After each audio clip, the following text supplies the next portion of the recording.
नमस्कार. आपण ऐकतोय पुष्पाताई नाईक लिखित संत जनाबाईंचे सार्थ अभंग आणि अर्थ या पुस्तकाचं प्रकाशन केलेलं आहे आशिधा प्रकाशन, डोंबिवली. आज आपण ऐकणार आहोत हरिश्चंद्र आख्यान, अभंग 293 पासून. अपूर्व कोणे एके काळी देव सभेच्या मंडळी करी त्रैलोक्य भ्रमणा, करी वाहे ब्रह्मवीणा, देती सर्व ही सन्मान, सिद्ध साधू योगी जन सांगे अपूर्व कहाणी, म्हणे नाम याची जनी, म्हणे नाम याची जनी, म्हणे नाम याची जनी. देवांच्या सभेत कोणे एकेकाळी एक अपूर्वाई अशी घडली आहे. हाती वीणा घेऊन ब्रह्मर्षी नारद मुनी त्रैलोक्याचं भ्रमण करीत करीत त्या सभेत आले. त्यावेळी तिथे असलेल्या सिद्ध, साधू आणि योगी या सर्वांनीही नारद मुनींचा सन्मान केला.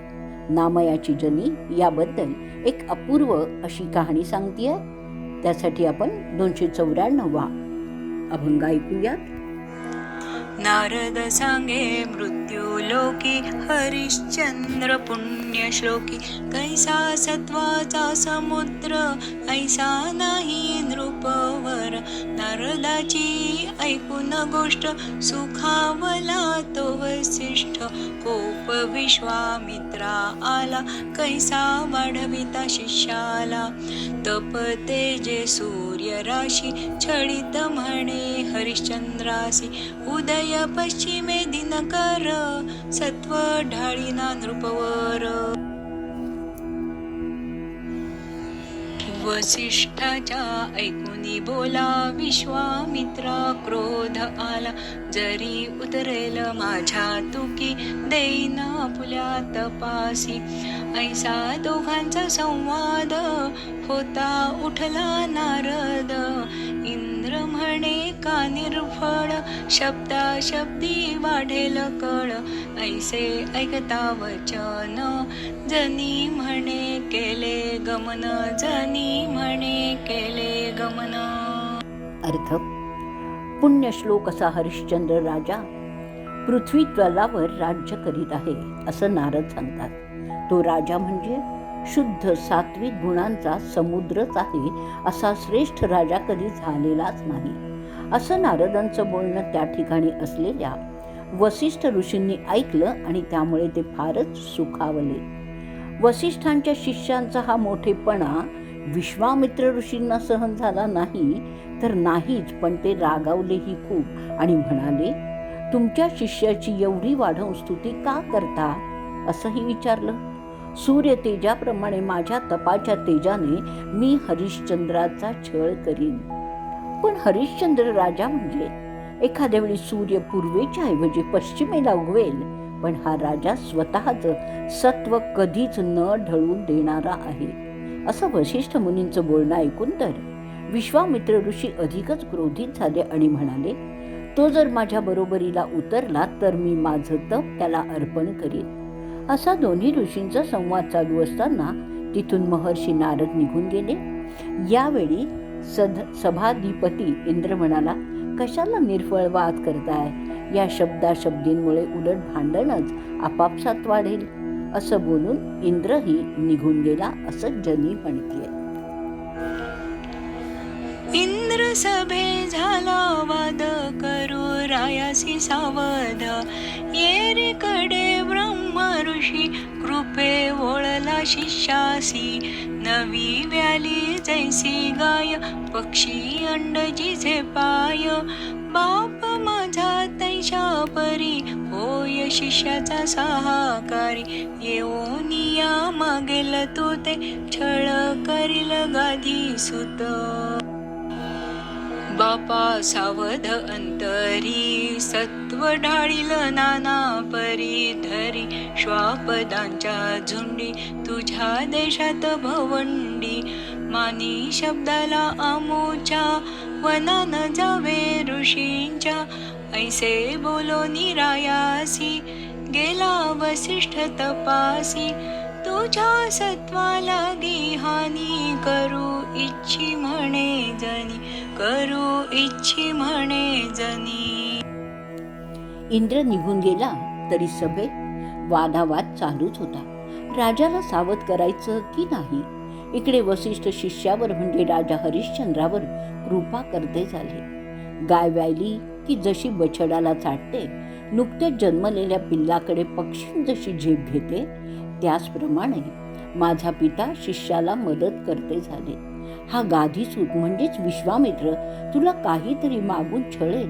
अरे राजा, तू पूर्णपणे सावध राहा, नाहीतर तुझा नाना प्रकाराने तो विश्वामित्र सत्वहरण करण्याचा प्रयत्न करेल. षड्विकार रूपी श्वापदांच्या म्हणजे जंगली जनावरांच्या झुंडी तू आवरून धर, नाहीतर तुझ्या अंतःकरणात त्याचा उद्रेक होईल आणि हल्लकल्लोळ माजेल. तुझ्या राज्यात श्वापदांच्या धाडीच्या धाडी येतील त्याचा बंदोबस्त कर, जेणेकरून तू क्रोधित व्हावा अशा युक्तीने ते वागतील आणि तुझा सारासार विचार जावा असंच विश्वामित्र ऋषी प्रसन्न करतील. तरी तू सावध राहा आणि म्हणूनच तू ऋषींच्या वनात जाऊच नकोस, वाटेला त्या जाऊही नकोस. माझ्या म्हणण्याचा तू मान ठेव, शब्दांचा मान ठेव असं हरिश्चंद्र राजाला सांगून तप करण्यासाठी वसिष्ठ ऋषी निघून गेले.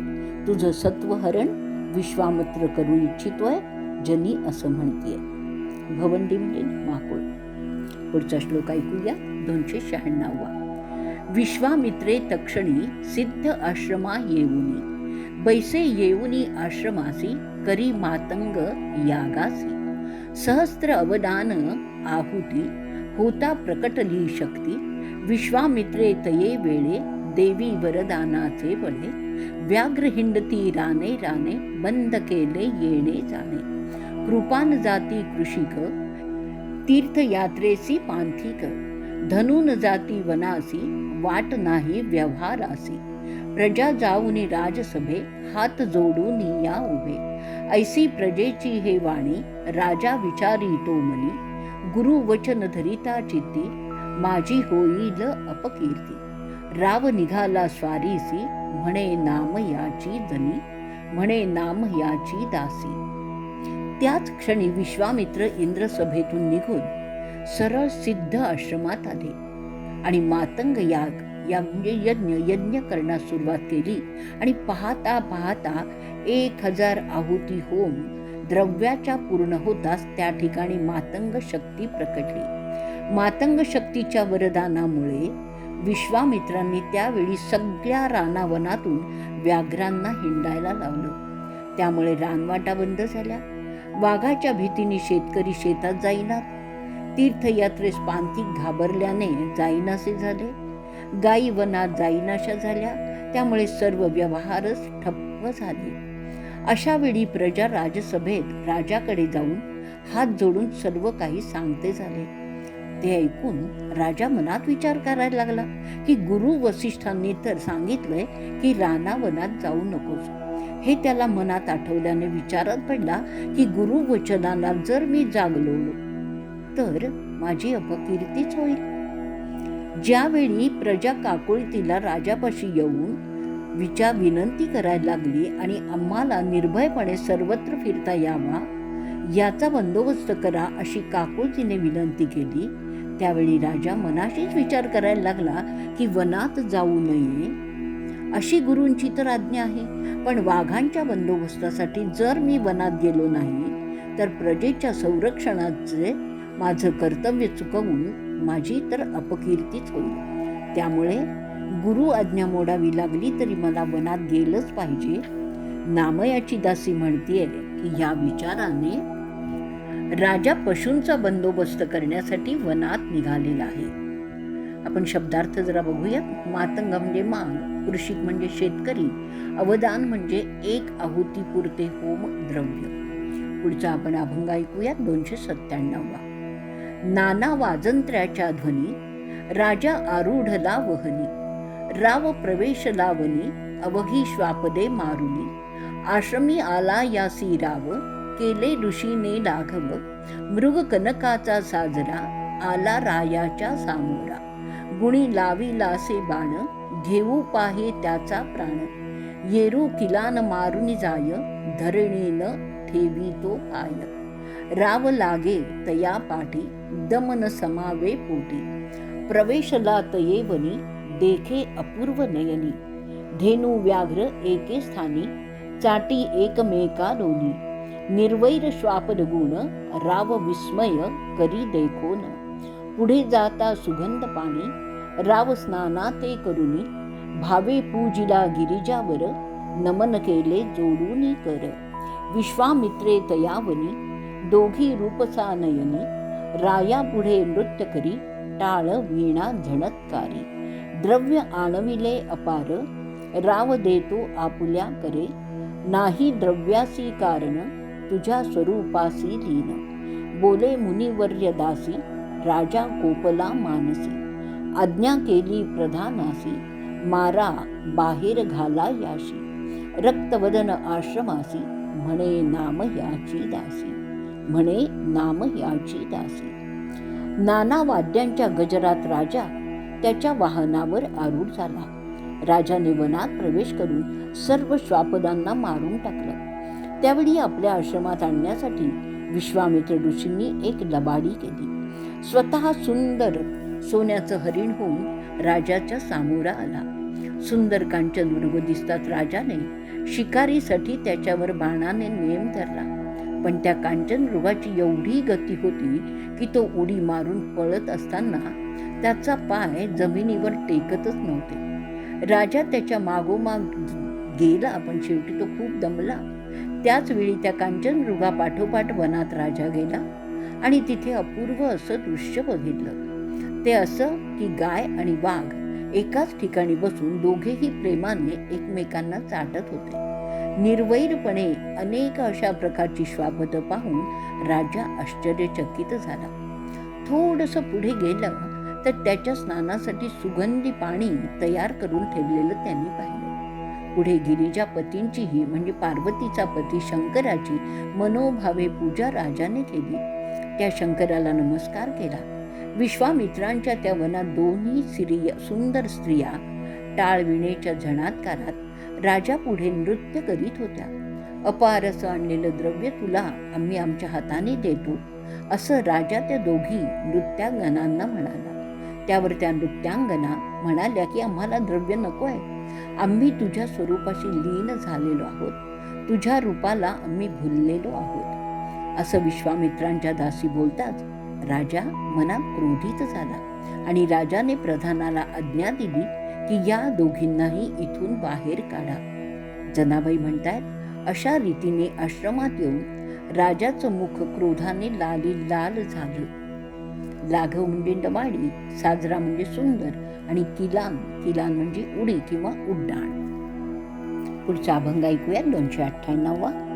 ऋषी अंगणी कामिनी, लोळती येऊनी दोघी जनी, तुम्हा दिला कोणी त्रास, त्याचा करीन मी ग्रास, आम्ही बोलिलो रायासी, घेत नाही उचितासी, ऐसे बोलता वचन, राव कोपला दारुण, केले प्रधाने तांडण, बाहेर घातले मारून, त्यांच्या परिसोनी बोला, विश्वामित्र कोशे आलो, म्हणे रायासी अधमा, माझा प्रताप महिमा, वसिष्ठाच्या पडिभारे, मातलासी द्रव्ये थोरे, निर्वैर श्वापदासी, कारे मारिले तयासी, वधूनिया शेवटी त्यासी, मारी येल्या तापसदासी, पुढे रसाळ आहे कथा, निद्रा लागेल नृपनाथा, स्वामी मागेल दानासी, म्हणे नाम याची दासी, म्हणे नाम याची दासी. पडिभार म्हणजे थोरवी, बढाई मोठेपणा, मातला म्हणजे माजला. अभंगाचा आपण अर्थ ऐकूयात. राजाने प्रधानाकरवी बाहेर घालवून दिलेल्या त्या दोन कामिनी ऋषी अंगणी येऊन गडबडा लोळू लागल्या. त्यावेळी तुम्हाला कोणी त्रास दिला ते मला सांगा, मी त्यांचा घात करीन, असं ऋषी म्हणाले. तेव्हा राजाला आम्ही बोललो, आम्ही योग्य असून त्यांनी आमचा स्वीकार न करता उलट तो आमच्यावर खूप रागवला आणि वाटेल ते बोलला. प्रधानाच्या हस्ते आम्हाला मार देऊन बाहेर काढलं, हकललंच. दासींचं असं बोलणं ऐकून विश्वामित्र क्रोधित झाले आणि त्याच पावले राजाकडे आले आणि म्हणाले, अरे राजा, माझ्या प्रतापाचा महिमा तू पाहिला नाहीस? वसिष्ठांनी केलेल्या बढाईमुळे आणि अपार द्रव्यामुळे तू माजलायस. तुझं श्वापदांशी वैर नसताना तू का बरं त्या सर्व श्वापदांना मारलंस? त्यांना तर मारलंसच, पण माझ्यासारख्या तापसाच्या दासींना सुद्धा तू प्रधाना हस्ते मारवलंस. यानंतरची कथा रसाळ असून राजाला झोप लागणार आहे आणि स्वप्नात विश्वामित्र त्याला दान मागेल असं नामयाची दासी जनी म्हणते. आजचा भाग आपण इथे संपवणार आहोत. उद्याच्या भागात परत आपण हरिश्चंद्राचेच आख्यान ऐकणार आहोत.